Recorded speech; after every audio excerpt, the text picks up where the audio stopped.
Welcome to the energy of the universe from bombs to clean power. We know that our sun has been in power for more than 3 billion years. But meanwhile the vehicles we use every day goes out of power if we didn't refuel them. So what exactly is powering the sun cannot power up our vehicles? So that's what we are going to learn ultimately in this seminar. So, nuclear, fission and fusion. Introduction. Atoms have nuclei containing protons and neutrons. These protons and neutrons are inside an atom, inside a thing called the nucleus. These protons and neutrons combined are called as the nucleons. Nuclear energy comes from changes in the nucleus. If you make any changes in the nucleus of an atom, the energy released is known as the nuclear energy. Two major processes of disturbing the nucleus is fission and the fusion. Fission and the fusion is not just disturbing, it's a way in which we can observe or get energy from a nucleus. Binding energy. Energy needed to hold the nucleus together. If you take a nucleus, it has all positive charge. Nucleons, positively charged. So what happens is, it is a repulsion. So there should be someone to catch hold of the protons so that the protons doesn't repel each other and get out of the atom. So that person is the neutron. More stable nuclei have higher binding energy per nucleon. It's not just binding energy, it's binding energy per nucleon. Nuclear reactions release large amount of energy. That's what it says. Even if you make small changes in the nucleus, the energy released will be large. So, nuclear fission.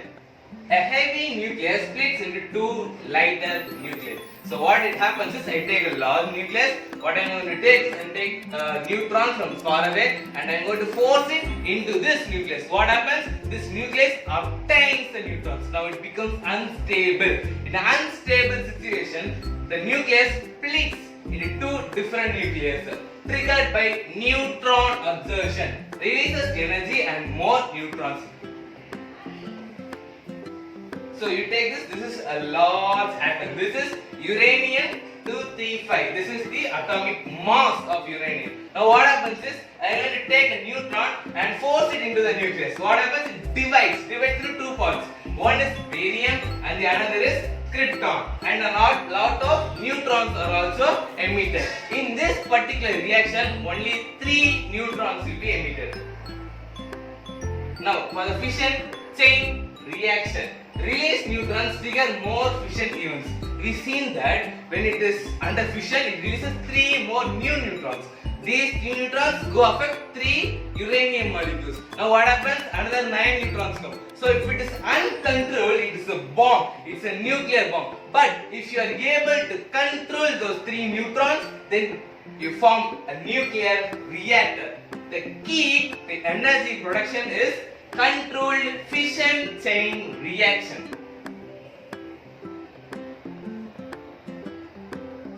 So, nuclear reactor. Fuel rods contain uranium-235. So, what happens is, in nuclear reactors, you have a rod which is named as the fuel rod. Now, if I assume that it's the fuel rod, it has fuel called uranium-235. It is radioactive. Now, what happens? It also has control rods. Absorbs neutrons to regulate reaction. Now, if you see 3 neutrons are released. If I allow the 3 neutrons to attack 3 other uranium, it happens to be a chain reaction and a bomb. Now I need only 1 neutron. What these control rods do, no? They will observe 2 neutrons and they will only leave 1 neutron to transfer.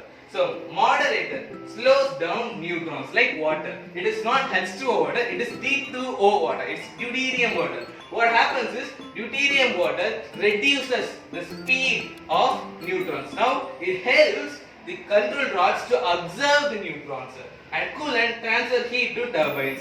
This deuterium water, that is what the coolants, what they do is, they observe the heat and they go to the turbine, they give the steam and turbine is run and electricity is generated.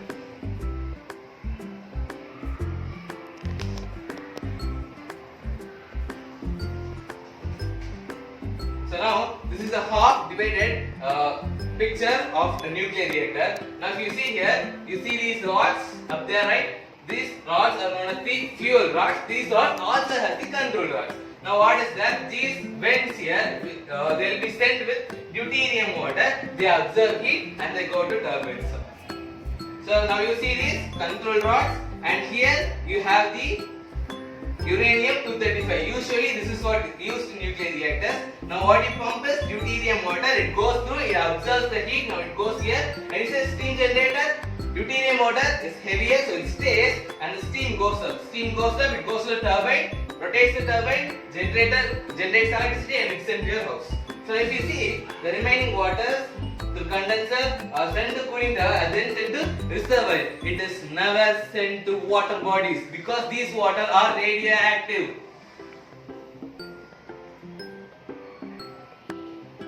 So now if you see, this is a real image of a nuclear reactor. See, you have those rods 1, 2, 3 and a lot of rods. These rods contain the fuel as well as the control ones. So now if you see the top side view of it, these are the fuel cells as well as the control rods, and now you see those holes through which you will be sending the deuterium water. It goes inside, and what happens? It absorbs heat and goes to turbines. Now for the next thing, nuclear fusion. Two light nuclei combine to form heavier nucleus. In fission, we divided them. In fusion, what you are going to do is take one nucleus and another nucleus, and we are going to heat it to 200 million degrees Celsius. And what happens? They combine and they release enormous amount of energy. Releases far more energy than fission. So if you take one nuclei, another nuclei, and you heat it up, and what happens? It combines into one single nuclei, and you see lot of energy is released. So now fission in the sun.